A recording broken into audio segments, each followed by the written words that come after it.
Les jouets qui prendront place sous le sapin dimanche et lundi sont soumis à des tests rigoureux.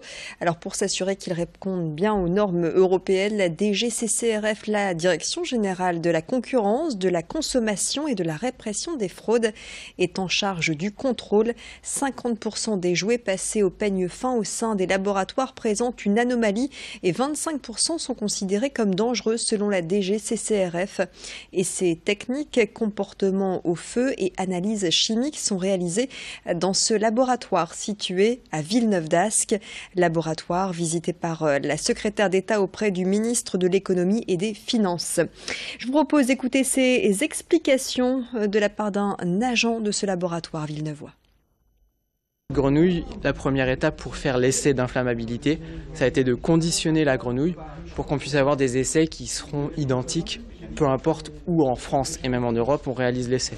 Donc on contrôle l'hygrométrie, on contrôle la température très précisément à l'aide d'une chambre.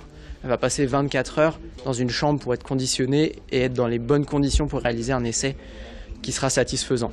Ensuite on va appliquer une flamme sur cette peluche et voir déjà est-ce qu'elle prend feu et si oui elle prend feu, à quelle vitesse la flamme progresse sur le jouet. Cette peluche-là était conforme au moment des tests.